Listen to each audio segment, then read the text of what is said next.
Hi, hello, வணக்கம் and welcome to Pandeeswari Thiyagarajan novels channel. இப்போ நீங்க கேட்க போற கதையோட தலைப்பு என் இனிய காவலனே, காதலனே. இந்த கதை உங்களுக்கு பிடிச்சிருந்தா லைக் பண்ணுங்க. உங்களோட ஃப்ரெண்ட்ஸ் அண்ட் ஃபேமிலிக்கு ஷேர் பண்ணுங்க. மறக்காம உங்களோட கருத்துக்களை கமெண்ட் பாக்ஸ்ல கமெண்ட் பண்ணுங்க. டெய்லி கதையை தொடர்ந்து கேட்கணுமா? எங்களோட சேனலை சப்ஸ்கிரைப் பண்ணுங்க. கூடவே பெல் ஐகானையும் கிளிக் பண்ணுங்க. வாங்க கதைக்குள்ள போகலாம். என் இனிய காவலனே, காதலனே. அத்தியாயம் 41. குடும்ப உறுப்பினர்கள் மட்டுமே எஞ்சியிருந்தனர் மண்டபத்தில். ஜோடிகள் விதவிதமாய் புகைப்படம் எடுத்து தள்ளினர். இதில் அதிகம் கூச்சப்பட்டது ஆதிதேவனும் சாய்கரனும் தான். அந்த அளவு இருவரும் கலகலப்பு பேர்வழி இல்லாததால் புகைப்படம் எடுக்க இருவருமே தடுமாறினர். அதுவும் புகைப்பட கலைஞர் கூறிய பல போஸ்கள் சற்று நெருக்கமாக வேறு இருந்ததால் அனைவர் முன்னிலையிலும் அவ்வாறெல்லாம் செய்ய சங்கடமாக உணர்ந்தனர் இருவரும். விஷ்ணு ஆர்வமாக அனைத்தையும் செய்வதை பார்த்து அவனை மட்டும் எடுக்க கூறிய ஆதிதேவன் வீட்டு உறுப்பினர்களுடன் அமர்ந்து விட்டான். அப்போது யாரும் எதிர்பாராத வண்ணம் கேக் ஒன்று கொண்டு வந்து வைத்தனர் வேலையாட்கள்.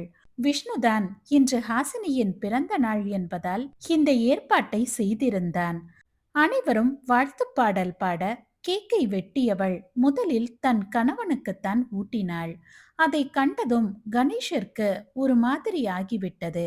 ஏனெனில் வருடா வருடம் கேக்கின் முதல் துண்டை அவருக்குத்தான் ஊட்டிவிடுவாள்.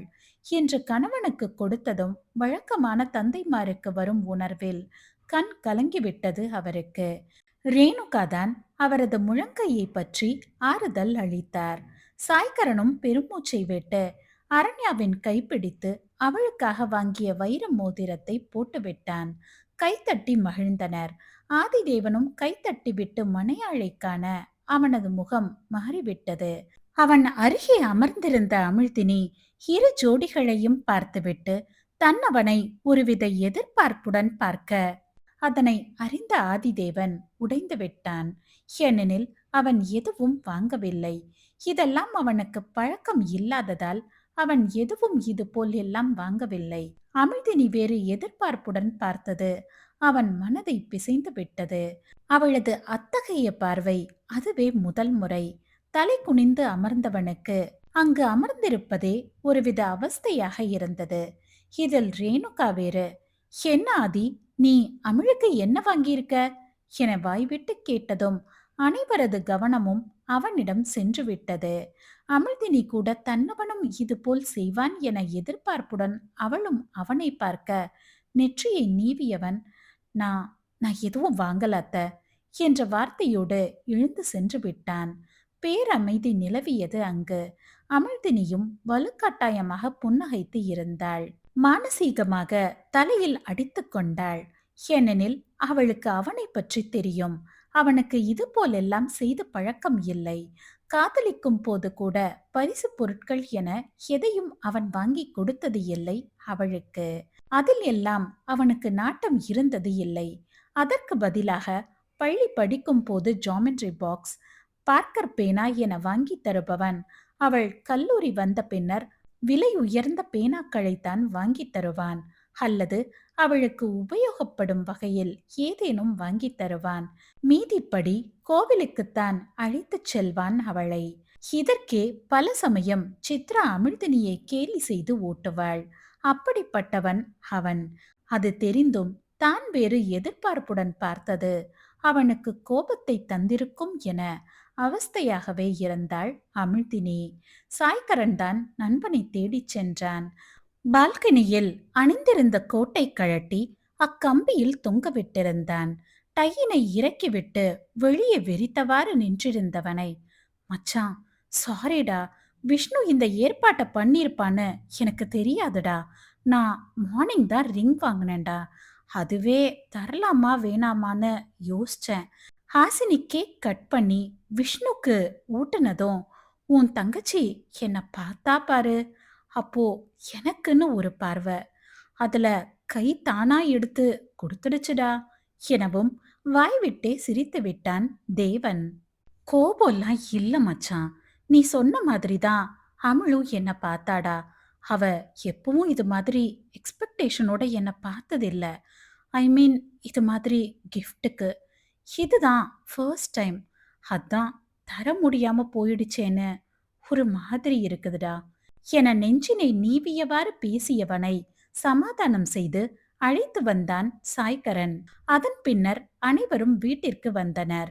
இரவு சாய்கரன் அவனது அறையில் அமர்ந்திருந்தான். அலங்காரம் செய்யப்பட்ட அறையை காண்கையில் அவனுக்கு சிரிப்புதான் வந்தது. அரண்யா அச்சமயம் கதவை திறந்து கொண்டு உள் நுழைந்தாள். அவள் வந்த பிறகும் அமர்ந்துதான் இருந்தான். அவளுக்குத்தான் பதற்றமாகவும் பயமாகவும் இருந்தது. தலை குனிந்து நின்றிருந்தவள் மெதுவாய் தலையை நிமிர்த்தி பார்க்க அவன் அமைதியான சிரிப்புடன், வா, இங்க வந்து உட்காரு என தனக்கருகே இருந்த இடத்தை காட்டவும் மெதுவாகவே வந்து அமர்ந்தாள். அவளை இயல்பாக்கும் பொருட்டு கல்லூரியை பற்றி பேச்சு கொடுத்தான். அது அவளை சகஜமாக்கினாலும் பதற்றம் மட்டும் குறையவில்லை. அவளாகவே அவனது கரத்தை தேடிப் பிடித்து கெட்டியாக பிடித்து கொண்டாள். அவன் கரத்தில் கொடுத்த அழுத்தம் அவளது மூச்சை சீராக்கியது. மூச்சை நன்றாக இழுத்துவிட்டு அவனை பார்த்து புன்னகை புரிந்தவள், சந்தோஷமா இருக்கு சரண். இப்போதான் உன் பக்கத்துல இருக்கிறது ஒரு மாதிரி நல்லா இருக்கு சரண். கனவு மாதிரி நடந்துச்சு கல்யாணம். பாரேன், நீ கட்டின தாலி என அதை வாசம் பிடித்து விட்டு, மஞ்சள் வாசம் அப்படியே இருக்கு பாரேன் என அவன் முகத்தருகே கொண்டு நீட்ட, அதை வாசம் பிடித்து தலையசைத்தவனிடம் தலையை ஆட்டி ஆட்டி, செம்மையா இருக்குல்ல, வைர மோதிரம் வேற போட்டுவிட்டு, ம், கலக்கர சரண் என சரளமாக பேசியவளை இமைக்காது பார்த்தான். உனக்கு பிடிச்சிருக்கா? எஸ், மோதிரமும் பிடிச்சிருக்கு. அத போட்டுவிட்ட உன்னையும் பிடிச்சிருக்கு. உனக்கு சரண் என்றதும் எழுந்தவன் அவளையும் எழ வைத்து இறுக்கமாய் அணைத்துக் கொண்டான். காவல்காரனது அணைப்பு வலியை தந்தாலும் விரும்பியே அவனில் தொலைந்தாள். உன்னை மட்டும்தான் பிடிக்கும். சரி, கொஞ்சம் சீரியஸா பேசலாமா? ம். இன்னும் உனக்கு டிகிரி முடிக்க 2 வருஷம் இருக்கு. உனக்கு ஓகேனா நம்ம குழந்தைய 2 வருஷம் கூட தள்ளி வச்சுக்கலாம். அதுக்காக இந்த தொடாம லவ் பண்ணிட்டு இது மாதிரிலாம் என்னால இருக்க முடியாதுடி. அதுக்காக உன்னை கம்பல் பண்ணவும் மாட்டேன். எனக்கு உன் கூட இத்தனை வருஷம் பேசாம விலகி இருந்துட்டேன். அதனால என் காதல், அக்கறை எல்லாமே உனக்கு மட்டும்தான்.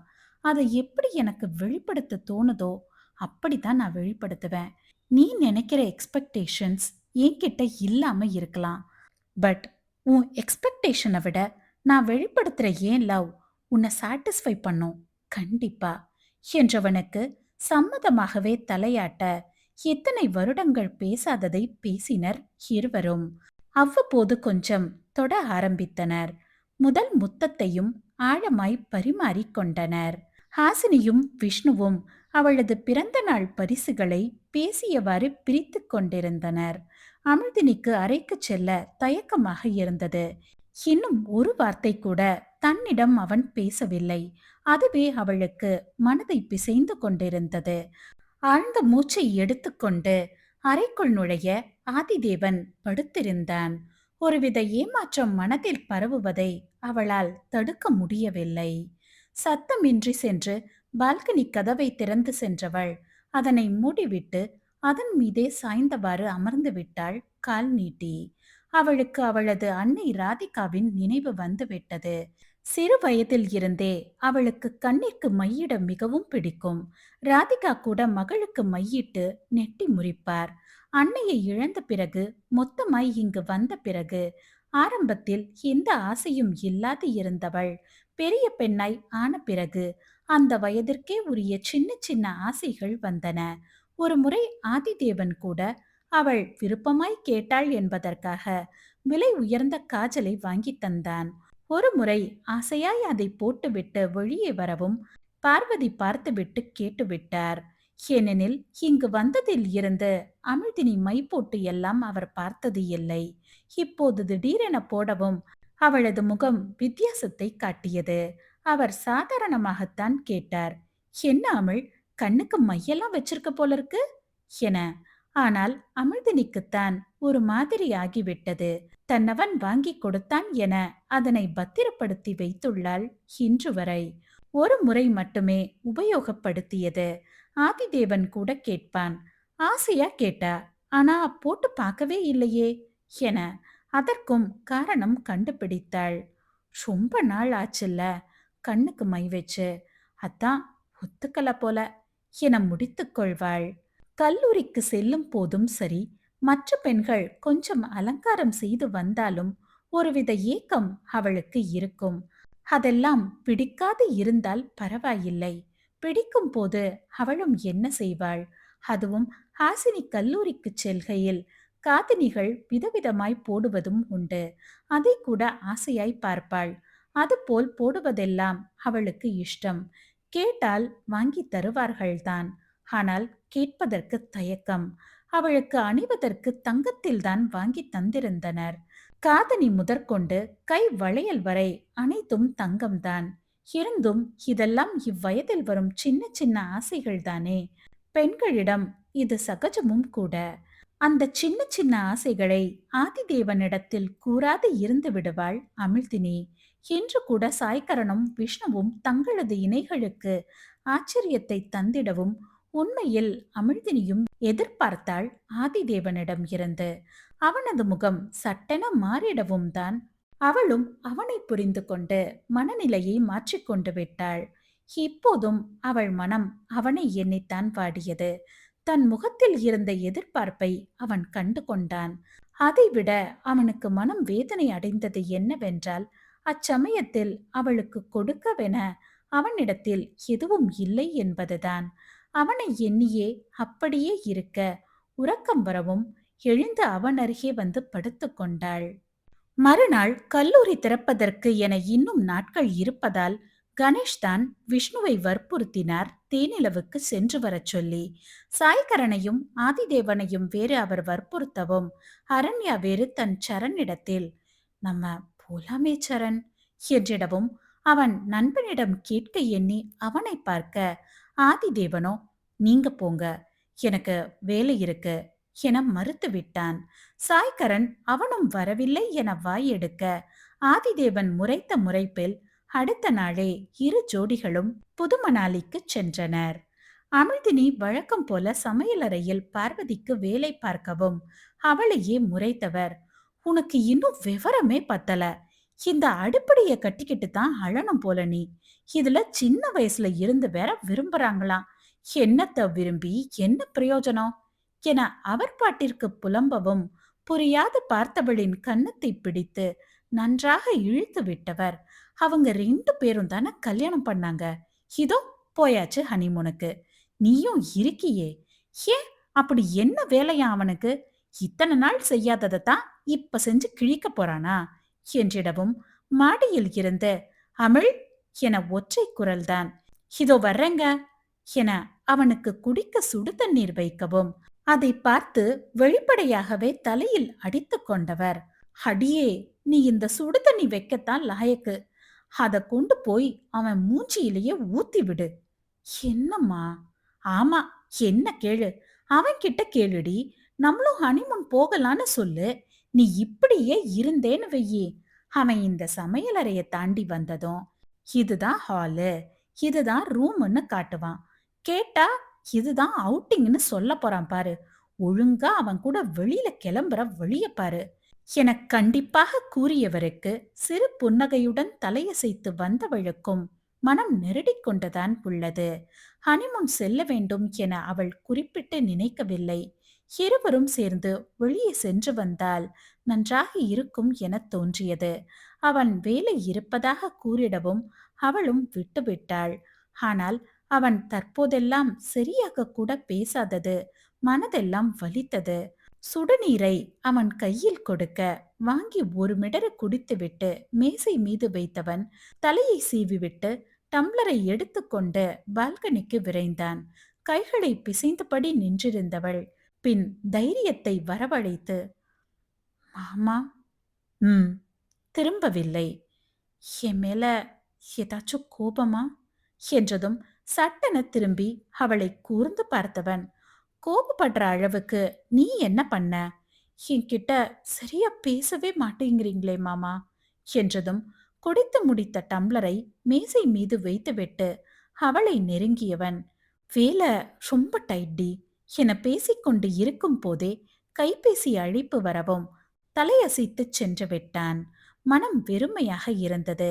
மனமும் உடலும் அவனது அருகாமைக்கு ஏங்கியது. பெருமூச்சை விட்டு உணர்வுகளை தனக்குள்ளேயே அடக்கியவள் கீழே சென்று விட்டாள். தொடரும்.